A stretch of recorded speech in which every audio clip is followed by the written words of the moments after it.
সে যে সর্বতীর্থ রূপ নীল রে,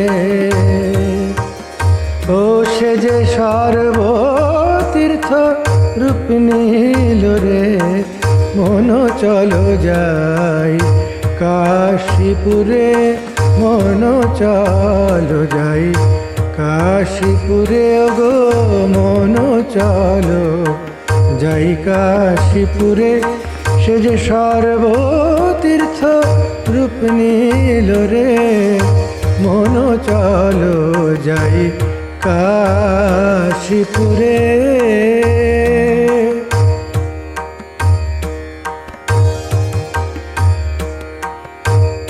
কাশীপুরে শ্রীরামকৃষ্ণ কল্পতরু সেজেছে রে, কাশীপুরে শ্রীরামকৃষ্ণ কল্পতরু সেজেছে রে। তারা ভয় করে আশিস ঝরে, অভয় করে আশিস ঝরে, ভক্ত বৃন্দ সবার তরে। তারা ভয় করে আশিস ঝরে, ভক্ত বৃন্দ সবার করে, ভক্ত বৃন্দ সবার তরে। মন চলো যাই কাশীপুরে, আজি মন চলো যাই কাশীপুরে, মন চলো যাই কাশীপুরে। সে যে সর্বতীর্থ রূপ নীল রে, সে যে সর্বতীর্থ রূপ নীল রে, মন চলো যাই কাশীপুরে, মন চলো যাই কাশীপুরে।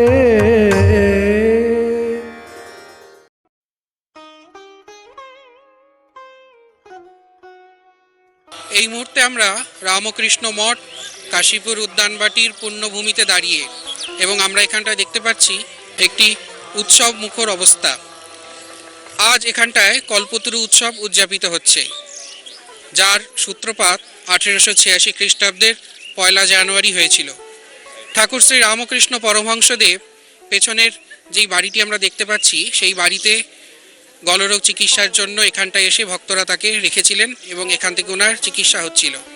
1886 খ্রিস্টাব্দের 1 জানুয়ারি ঠাকুর একটু সুস্থ বোধ করলেন এবং নিচে নেমে রাস্তায় একটু পাদচারণ করতে থাকলেন। ঠিক সেই মুহূর্তে মেন ফটকের কাছে আম গাছের তলায় ঠাকুর দাঁড়ালেন এবং গিরিশ ঘোষকে আসতে দেখে জিজ্ঞাসা করলেন, গিরিশ, তুমি আমার সম্বন্ধে নানা রকম লোককে বলে বেড়াচ্ছ আমি অবতার, ভগবান ইত্যাদি। আমার এই অবতারত্ব বা ভগবান সম্বন্ধে তুমি কি বুঝেছো বা জেনেছো? তখন গিরিশ ঘোষ খুব সুন্দরভাবে নতজানু হয়ে হাত জোর করে বললেন, ব্যাস বাল্মীকি যার ইয়ত্তা ঠিক করে করতে পারে নাই, আমি সাধারণ গিরিশ, সে সম্বন্ধে আর কি বা বলিব। এতে ঠাকুর অত্যন্ত প্রসন্ন হয়ে আশীর্বাদ করলেন, কি আর বলি, আশীর্বাদ করি তোমাদের চৈতন্য হোক। যখনই ঠাকুর এই কথা উচ্চারণ করলেন চৈতন্য হোক এবং স্পর্শ করলেন, সাথে সাথেই গিরিশ ঘোষের মধ্যে একটি ভাবান্তর উপস্থিত হলো এবং উনি নিজের মধ্যে এক অসাধারণ আধ্যাত্মিক অনুভূতি অনুভব করলেন। সেই সাথে সাথে তখন আরও অন্যান্য যারা গৃহস্থ ভক্তরা এখানে ছিল সবাইকে গিরিশ ঘোষ ডেকে, ঠাকুর আজ কল্পতরু হয়েছে, সকলে ছুটে এসো। সবাই এসে ঠাকুরকে প্রণাম করতে থাকলেন এবং ঠাকুর সকলকে স্পর্শ করতে থাকলেন। এই করে সকলের একটি আধ্যাত্মিক অনুভূতি হতে শুরু করলো। একটি যেন তখন অদ্ভুত আনন্দের অবস্থা।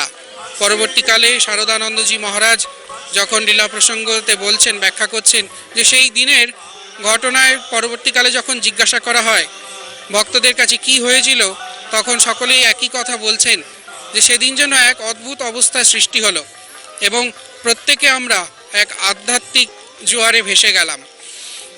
সবার সেদিন যেখানটায় যেখানটায় আটকে ছিল আধ্যাত্মিক উন্নতি, সেই দ্বার যেন উন্মুক্ত হলো এবং সবাই খুব আধ্যাত্মভাবে উন্নত হয়ে, আধ্যাত্মিকভাবে আরও উন্নত হয়ে নিজেদেরকে জানতে পারলো এবং গভীরভাবে নিজেদের আত্ম পর্যালোচনা করতে পারলো এবং দেখতে পেল।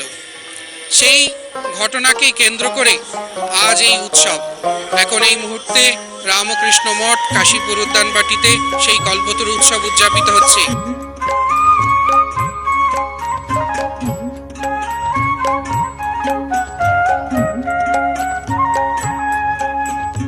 উদলেছে প্রেম পারাবার, উদলেছে প্রেম পারাবার, উদলেছে প্রেম পারাবার, উদলেছে প্রেম পারাবার। তোরা আয় না ছুটে ভবের মুটে, তোরা আয় না ছুটে ভবের মুটে, ভাসিয়ে দে না মাতার ভার, তোরা ভাসিয়ে দে না মাতার ভার। উদলেছে প্রেম পারাবার, উদলেছে প্রেম পারাবার।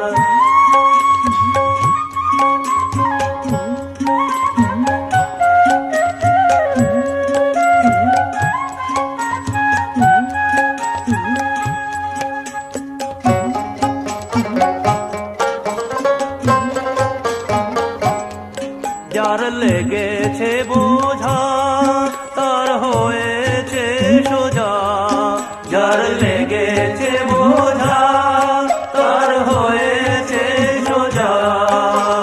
বোঝা বুঝি মুচকি ফেলে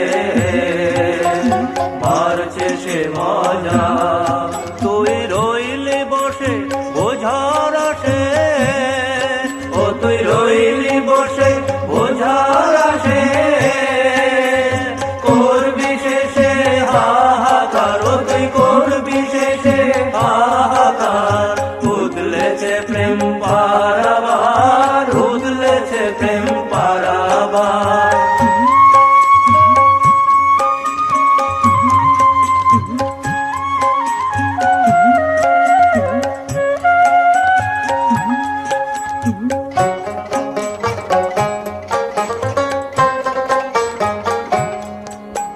প্রেম সাগরে ভাসিয়ে দে না গা, প্রেম সাগরে ভাসিয়ে দে না গা। যাবি ভেসে এমন দেশে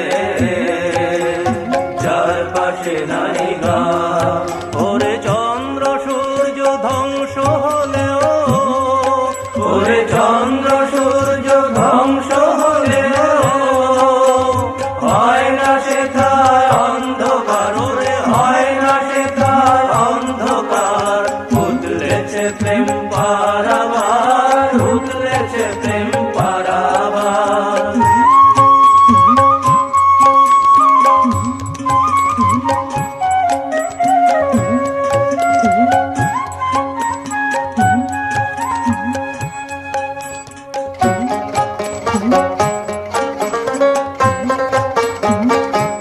সেথায় সবই উল্টা ঢং, সেথায় সবই উল্টা ঢং, সেথায় সবই উল্টা ঢং, সেথায় সবই উল্টা ঢং।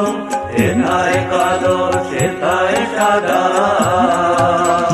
বুঝবি কি ভাই রং। ও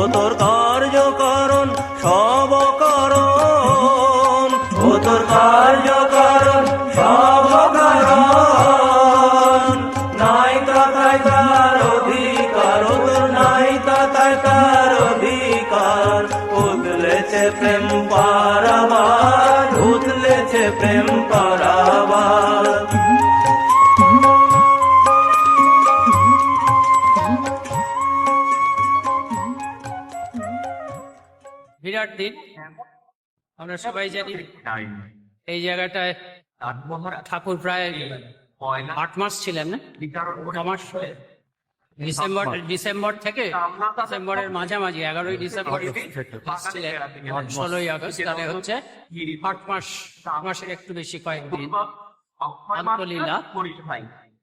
এটাকে গৃহী ভক্তেরা, রামবাবু বিশেষ করে, এই দিনে যে ঘটনাটি ঘটেছিল কল্পতরু লিখেছিলেন, কিন্তু শারদানন্দজি মহারাজ এটাকে বলেছেন আত্মপ্রকাশে অভয় প্রদান।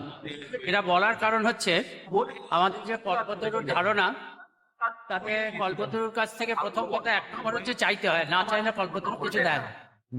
আর দ্বিতীয়টা হচ্ছে কল্পতরুর কাছ থেকে যা চাওয়া যাবে, মানে বিষ চাইলে বিষও দিয়ে দেবে। ঠাকুর নিজেই একটা গল্প বলতেন যে একটা পথিক, সে অনেক মানে হেঁটে গিয়ে ক্লান্ত হয়ে একটা গাছের নিচে বিশ্রাম করছে। ও জানতো না যে সেটা কল্পতরু।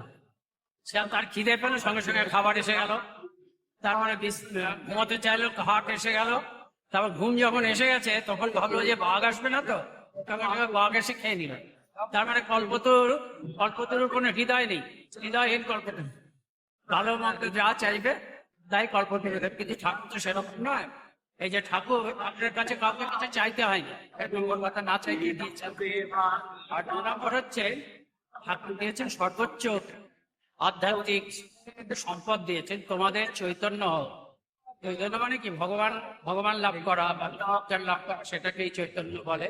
চৈতন্য মেলা আধ্যাত্মিক দিকে মন যাওয়া এবং শেষ পর্যন্ত আধ্যাত্মিকতার চরম শিখরে পৌঁছে যাওয়া, সেটাই হচ্ছে ঠাকুরের এদিনের ঘটনার তাৎপর্য। এবং এই সকাল থেকেই ঠাকুরের সেদিন কৃপা, সকাল থেকে ওই বিকেল বেলায় যে কৃপা করেছেন তার পুঁথিতে আছে। হরিশ মুস্তাফিকে সকালবেলায় কৃপা করেছেন, আরেকজনকে কৃপা করেছেন। আর মজা হচ্ছে দিনের শেষে হাজরা মশাইকে টেনে টেনে আনা হয়েছিল। ঠাকুর কিন্তু হাজরা মশাইকে বললেন ওর শেষ কাল, একজনকে বলেছেন পরে। আমি এসেছি তেঘরিয়া থেকে। আমি এই ভক্ত সম্মেলনে প্রথমবার এলাম। এসে এখানে ঠাকুর মা স্বামীজির কথা শুনলাম, আমার প্রচণ্ড ভালো লেগেছে।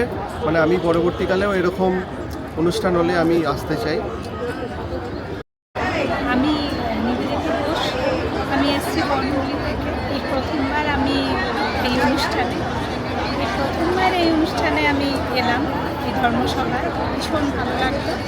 সাধারণত এইভাবে মহারাজদের একসাথে তো পাওয়া এটা পরম ভাগ্যের ব্যাপার। ভীষণই ভালো, এবং এত মানুষ ভক্তরা এসছে, কিন্তু সবাই এত সুন্দর সংঘবদ্ধ এবং এত ডিসিপ্লিন মেনটেন হয়েছে। ভীষণ ভালো লাগছে। আমি ঠাকুরের কৃপা থাকে। নমস্কার, আমি গৌরানী দাশগুপ্ত। আমি এসেছি গড়িয়া থেকে। এই প্রথম যে ভক্ত সম্মেলনে এলাম তা নয়, এর আগে গেছি বেশ কয়েকটিতে, কিন্তু আজকেরটার মাহাত্ম্য একদমই আলাদা। যেহেতু এটাই নতুন বছর 2026-এর এই প্রথম ভক্ত সম্মেলন আমি অ্যাটেন্ড করলাম। বলার কোনো ভাষা নেই যে কেমন লাগলো, এটা তো বলার অপেক্ষা রাখে না। ঠাকুরের এই পুণ্য স্থানে আসতে পেরে বছরের প্রথম খুবই নিজেকে ধন্য বলে মনে হচ্ছে। আর কি বলবো, প্রত্যেক মহারাজ যারা এখানে উপস্থিত ছিলেন সকলকে আমার প্রণাম।